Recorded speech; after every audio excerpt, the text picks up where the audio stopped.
उद्धव ठाकरे गटाचे खासदार विनायक राऊत आपल्यासोबत आहेत.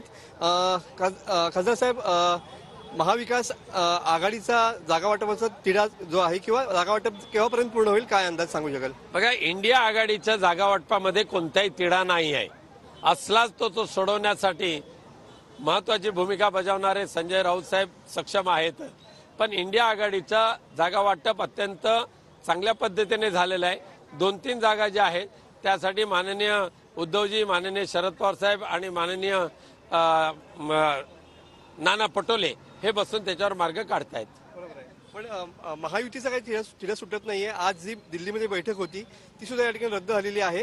काय सांगाल या संदर्भात? भारतीय जनता पक्ष ह्या 2 पक्षांना कवडीची किंमत देते. गद्दार त्यांना माहिती आहे, भाजपाचा गद्दार ते गद्दारच आहेत. आज स्वार्थासाठी शिंदे गट आणि अजित पवार गट आमच्याबरोबर आलेले आहेत. उद्या आमचं कोसळलं हे पुन्हा दुसऱ्या उड्या मारतील हे त्यांना चांगलं माहिती आहे. त्यामुळे ह्यांची जागा त्यांना दाखवण्याचं काम भाजप नक्की करणार.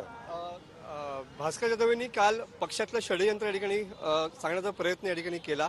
एक प्रकारे कुठेतरी मनातली एक भावना त्यांनी व्यक्त केली. भास्कर जाधव आमचे ज्येष्ठ नेते आहेत, आदरणीय नेते आहेत. त्यांना बोलण्याचा अधिकार आहे, कान पकडण्याचा अधिकार आहे आणि त्यांचा सन्मान आमच्या हृदयामध्ये आहे.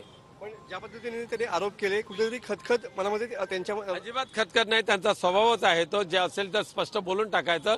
पण मनाचा स्वच्छ, विचारांचा स्वच्छ, मोठ्या हृदयाचा, म्हणून भास्कररावांचा आम्हाला आदर आहे. पण त्यांच्यावरती अन्याय झाला. एक प्रकारे त्यांनी सांगितलं की मला गटनेता सुद्धा केलं नाही, माझा क्लेम असून सुद्धा. ते आदरणीय नेते आहेत शिवसेनेचे, अधिकाराने ते सांगू शकतात आणि आमचं कर्तव्य ते ऐकणं. धन्यवाद. उद्धव ठाकरे साहेब या संदर्भात बोलतील का? शिवसेनेला भाजपला ही जागा सुटेल का असं वाटतं तुम्हाला? का भाजपला सर्वे झालेला आहे, ही जागा भाजपला सुटण्याची शक्यता आहे? भाजपचा नैतिक अधिकार आहे या जागेवर लढण्याचा पण पडण्याचा पण. हे होते खासदार विनायक राऊत सर. कॅमेरामॅन समीत गजनेसह मी मनोज नेले, TV9 मराठी, रत्नागिरी.